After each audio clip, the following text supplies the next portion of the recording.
حضرات سامعین کرام و ناظرین اعظام، جب آپ اپنے گھر سے باہر نکلتے ہوں گے تو مسجدوں کے باہر، مدرسوں کے باہر، چوک چوراہوں پر، شاہ راہ عام پر، اس کے علاوہ اور دیگر جگہ پر آپ کو جلسے کا اشتہار ضرور دیکھنے کو ملتا ہوگا، اور عام طور سے جلسے کے اشتہار کے اندر لکھا ہوتا ہے اصلاح معاشرہ کانفرنس دستار بندی۔ اصلاح معاشرہ کانفرنس کی حقیقت جب آپ سمجھیں گے اور آپ جب دل کی گہرائی سے غور کریں گے تو آپ کو یہ محسوس ہوگا کہ یہ اصلاح معاشرہ کانفرنس کی جگہ اصلاح جلسہ ہونی چاہیے، یعنی جلسہ جس کا یہ کام تھا کہ معاشرے کی، سماج کی، لوگوں کی، قوم کی اصلاح کرے، اب یہ جلسہ ایسی شکل و صورت اختیار کر گیا ہے کہ اب نوبت یہاں تک پہنچ گئی ہے کہ اب خود اس جلسے کی ہی اصلاح کرنی چاہیے کہ ہمارا یہ جلسہ کب اور کیسے درست ہوگا۔ سب سے پہلی بات یہ ہے میرے بھائی کہ جلسے کے اندر آج اتنی کثرت ہو گئی ہے اور اس شدت کے ساتھ، اتنی کثرت کے ساتھ اتنا زیادہ جلسہ کرتے ہیں کہ جلسہ ہر آئے دن، ہر ایک دو دن پر آپ کو ایک گاڑی بازاروں کے اندر، گلی کوچوں کے اندر، بستی کے اندر گھومتی نظر آئے گی، جس کے اندر مائک سے اعلان ہو رہا ہوگا کہ فلانی جگہ فلاں تاریخ کو اصلاح معاشرہ کانفرنس ہے اور فلاں شاعر آ رہے ہیں اور فلاں خطیب آ رہے ہیں۔ ہر دو چار دن پر آپ سے کوئی چندہ لے نکلا جائے گا کہ فلاں جگہ جلسہ ہے۔ اگر سروے کیا جائے، صحیح رپورٹ معلوم کی جائے تو ہزاروں کی تعداد میں، ایک سال کے اندر ہزاروں کی تعداد میں ہمارے یہاں جلسہ ہوتا ہے۔ اور اگر مال کی بات کی جائے، روپے پیسے کی بات کی جائے تو جلسے کے اوپر لاکھوں نہیں، کروڑوں نہیں، ہماری قوم کے اربوں روپے خرچ ہوتے ہیں اس جلسے کے اوپر، اس پروگرام کے اوپر، اس کانفرنس کے اوپر۔ پھر اس کے بعد نتیجہ کیا نکلتا ہے؟ نتیجہ یہ نکلتا ہے کہ جلسے کے اندر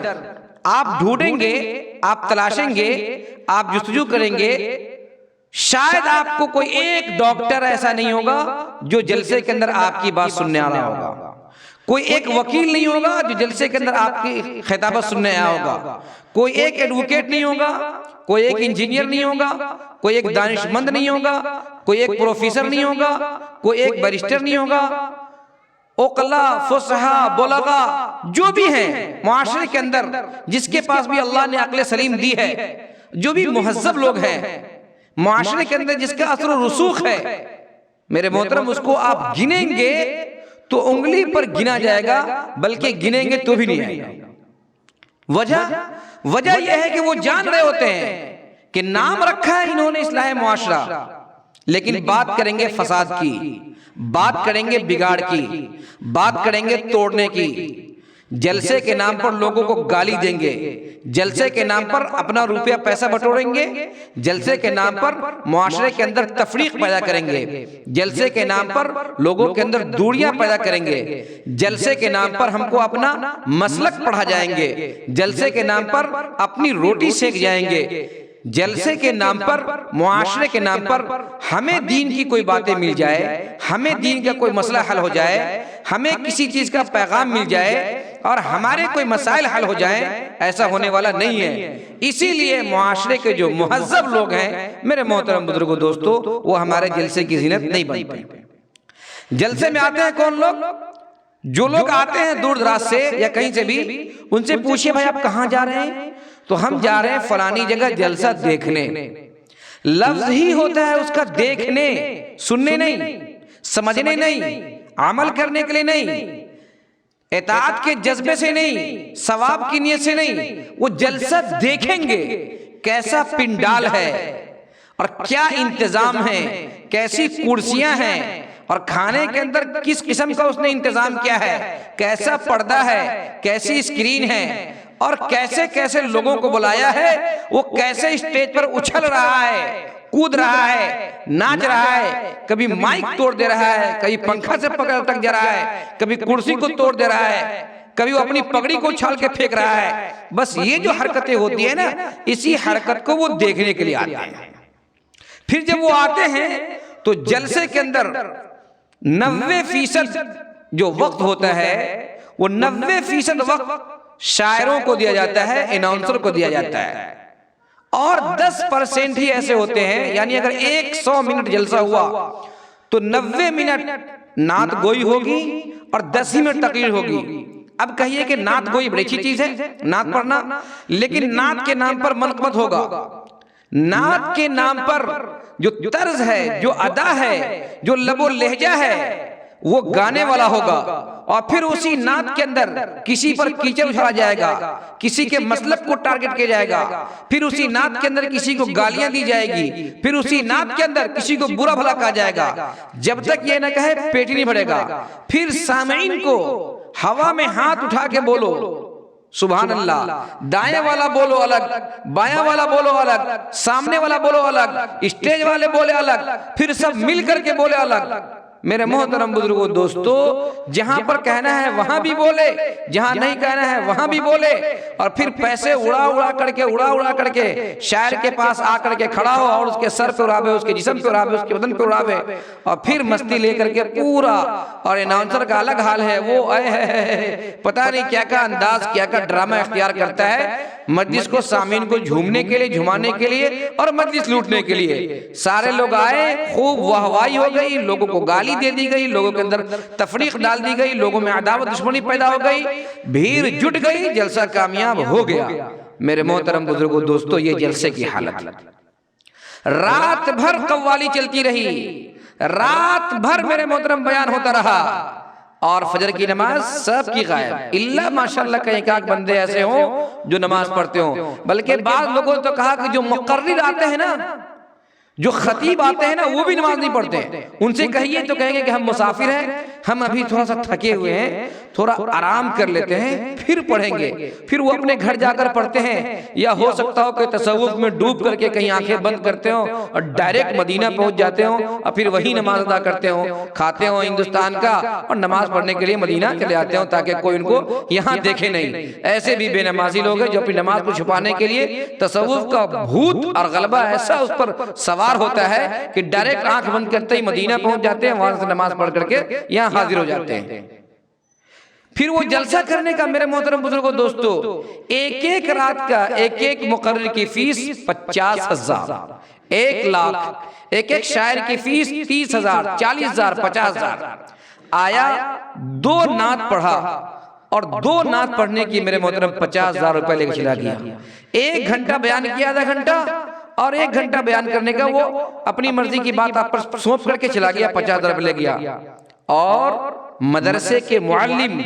جو دن رات 24 گھنٹے آپ کے بچے کی نگرانی کرتے ہیں، آپ کے بچوں کو پڑھاتے ہیں، اور آپ کے لیے گھر گھر جا کر کے، دکان دکان جا کر کے، لوگوں کی بولی بات سن کر کے، بھوکے پیاسے رہ کر کے، خون پسینہ بہا کر کے آپ کے لیے چندے لاتے ہیں. ان کی تنخواہیں 8,000، 10,000. ان کی تنخواہ دینے میں ناظم کو، محتمم کو، صدر مدرس کو دم گھٹتا ہے، اس کا دم جان اس کی نکلنے لگتی ہے، اور اس پر کپ کپی طاری ہو جاتی ہے. اس کی تنخواہ میں اضافہ نہیں ہوگا. لیکن یہ بیچارے معلم جو اپنا خون پسینہ بہا کر کے کہاں کہاں سے چندہ اکٹھا کر کے لائے، ایک رات میں شاعر آیا، اٹھا کے لے گیا. ایک رات میں مقرر آیا اور اٹھا کر کے لے گیا. تو جہاں پیسہ خرچ کرنا ہے وہاں پیسہ خرچ نہیں کرتے ہیں، اور جہاں پیسہ خرچ نہیں کرنا ہے وہاں پیسہ خرچ کرتے ہیں. جلسے کے بعد آپ دیکھیے کہ کیا ہمارے اس پروگرام سے، یقین کے ساتھ آپ کمنٹ کیجئے گا میرے بھائی، ایک پورا جلسہ ہو گیا اور اس جلسے کے بیان سے کوئی ایک آدمی ایسا ہو جو نمازی بن گیا ہو، کوئی ایک آدمی ایسا ہو جس نے شراب چھوڑ دی ہو، کوئی ایک آدمی ایسا ہو جس نے جھوٹ بولنے سے توبہ کر لیا ہو، کوئی ایک آدمی ایسا ہو جو گناہوں سے توبہ کر لیا ہو. کیونکہ اس پر کبھی فوکس کیا ہی نہیں جاتا، کیونکہ اس پر کبھی توجہ دی نہیں جاتی، کیونکہ اس پر کبھی دھیان دیا نہیں جاتا۔ میرے محترم بزرگوں دوستو، جلسے کے بعد کا کچھ نتیجہ سامنے آئے الا ماشاءاللہ کہیں ہوتا ہوگا تو ہو، لیکن عام طور سے جلسے کے بعد کا کوئی نتیجہ سامنے نہیں آتا۔ ہوتا یہ ہے کہ وہ ڈی جے کی، مائک کی ایسی آواز ہوتی ہے، ایسا ساؤنڈ ہوتا ہے کہ بیچارے سونے والے سو نہیں پاتے، بچہ سو نہیں پاتا، کوئی ہارٹ کا مرض ہے، کوئی بی پی کا مرض ہے، کسی کو آواز سے پریشانی ہے، کسی کے گھر کے اندر ماتم ہو گیا ہے، کسی کے گھر کے اندر میت رکھی ہوئی ہے، اور کوئی کسی کام میں مشغول ہے، کوئی ذکر و اذکار میں ہے، کوئی نوافل میں ہے، کوئی تہجد میں ہے، کوئی اپنے انفرادی عبادات کے اندر ہے۔ لیکن مجال ہے کہ جس دن جلسہ ہو اس دن مائک والے اور لاؤڈ اسپیکر والے اور مقرر اور شاعر اور اناؤنسر آپ کو سونے دے، یا آپ کو کوئی کام کرنے دے، یا آپ کا دل کے اندر دھڑکن نہ پیدا کر دے، ایسا ہو نہیں سکتا۔ میرے محترم بزرگوں دوستو، قربان جائیے، تبلیغی جماعت والے کا جب اجتماع ہوتا ہے، لاکھوں کی تعداد میں لوگ ہوتے ہیں، لاکھوں کی تعداد میں،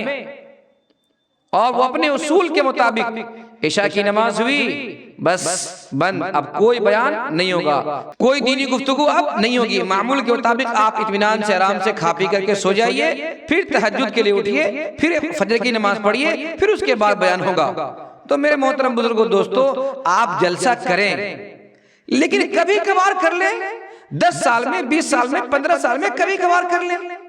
کیا ضروری ہے کہ ایک بچہ حافظ بنے گا اور ایک بچے کے دستار بندی کے نام پر ہم لاکھوں روپے قوم کے برباد کر دیں گے؟ بعض اشتہار میں نے ایسا بھی دیکھا ہے جس میں دستار بندی ہو رہی ہے، 10 مولانا آ رہے ہیں، 4 شاعر آ رہے ہیں، اور بزم رونق اسٹیج کی تو تعداد گنتی سے باہر ہے، اور بچے کتنے کی دستار بندی ہو رہی ہے؟ 2 بچے، 1 بچے، 3 بچے، کیا ضرورت ہے اس کی؟ ہمارا مدرسہ، ہماری مادر علمی الجامعہ العربیہ اشرف العلوم کنھوا، میرے محترم بزرگوں دوستو، 100 سال پر انہوں نے دستار بندی کی ہے، 100 سال پر، 100 سال پر جلسہ کیا ہے۔ کیا اس کا نام نہیں ہے؟ دنیا اتنی جانتی ہے میرے محترم بزرگوں دوستو کہ جس کو میں شمار نہیں کر سکتا ہوں۔ اللہ تبارک تعالیٰ 4 دانگ عالم میں وہاں کے فیوز کو پہنچا رہے ہیں، اور دارالعلوم میں مستقل وہاں کے بچے کی ایک مستقل پہچان اور شناخت ہے۔ وہاں کے بچے جب جاتے ہیں امتحان دینے کے لیے تو ان کے بارے میں کہاوت مشہور ہے کہ سینے میں بٹن نہیں لگاتے۔ وجہ یہ کہ اشرف العلوم بچے کا داخلہ ہوگا نہیں تو ہوگا کس کا داخلہ؟ کیا انہوں نے جلسہ کرا کر کے نام کمایا ہے؟ ہرگز نہیں، پڑھا کر کے، تعلیم دے کر کے، تربیت دے کر کے اس مقام تک مدرسے کو پہنچایا ہے۔ تو آپ جلسہ کراویں، لیکن کیا ضروری ہے کہ سال میں 2 جلسے، 4 جلسے، اور جلسہ کرانے کے بعد ایک وقت متعین کر لیں کہ بھائی ہمارا جلسہ مغرب سے لے کے عشاء تک ہوگا، یا عشاء کے بعد بھی اگر ہوا تو عشاء کے وقت کو آگے کر دیں گے 10 بجے تک۔ 10 بجے تک ہر حال میں جلسہ مکمل ہو جانی چاہیے۔ ایک شاعر رہے اور ایک کیا کہتے ہیں مقرر ہو، شاعر اپنے مدرسے کا بچہ ہو جائے، تلاوت کرنے والا اپنے مدرسے کا ہو جائے، اور باہر سے کوئی بزرگ ہیں، کوئی اللہ والے ہیں، کوئی متقی پرہیزگار ہیں، ان کو بلا لے اور ان سے اصلاحی بات کروا لے، ان سے کسی خاص عنوان پر گفتگو کروا لیں تاکہ معاشرے کا اصلاح ہو جائے اور معاشرے کو کچھ پیغام مل جائے۔ ہمیں بھیڑ جمع کرنے کی کیا ضرورت ہے؟ کھانے کا انتظام ہے، پینے کا انتظام ہے، اور اسکرین کا انتظام ہے، قیام الطعام کا انتظام ہے، لاکھوں کی تعداد میں آپ آئیے اور آ کر کے بھیڑ جمع ہو کے جلسہ کامیاب، اور آ کر کے سبق کچھ بھی نہیں لیا۔ میرے محترم بزرگوں دوستو، اگر ہمارے پروگرام کی وجہ سے کچھ نتیجہ نکلتا ہے تو یقین وہ کامیاب ہے، اگرچہ کم ہی لوگ آئے، اور ہمارے پروگرام کی وجہ سے کچھ نتیجہ نہیں نکلتا ہے، لاکھوں کی تعداد میں اس سے کیا فائدہ ہوگا؟ اس لیے آپ تمام حضرات سے انتہائی عاجزانہ مخلصانہ مؤدبانہ درخواست ہے کہ جلسے کے اوپر کسی نہ کسی حد تک لگام لگانی چاہیے، ورنہ جتنا پیسہ ہمارے جلسوں میں خرچ ہوتا ہے اگر اس کا 10واں حصہ بھی اگر ہم ملی کاموں میں، رفائی کاموں میں اگر استعمال کر لیں تو کوئی شبہ کی گنجائش نہیں کہ ہمارے پاس اچھا سے اچھا اسکول ہوگا، اچھا سے اچھا کالجز ہوگا، اچھا سے اچھا میرے محترم میرے پاس میڈیکل کالج ہوگا، اچھی سے اچھی یونیورسٹی ہوگی ہمارے پاس بہت سارے ٹیکنالوجی ہوں گی، اور ہمارے معصوم بچے جو علم سے محروم ہیں اس کے تعلیم کا انتظام ہو جائے گا، ہماری بچیاں جو وقت ہونے کے باوجود ان کی شادی نہیں ہو پا رہی ان کی شادی بیاہ کا انتظام ہو جائے گا، اور اس طرح سے بہت سارے ملی اور رفائی کام ہو جائیں گے۔ صرف جلسے کا کچھ فیصد پیسہ اگر ہم اس کام میں لگا لیں، میرے محترم بزرگوں دوستو، دعا ہے اللہ تبارک تعالیٰ سے، اللہ تبارک تعالیٰ ہمارے جلسے کی اصلاح فرما دے۔ وآخر دعوانا الحمدللہ رب العالمین۔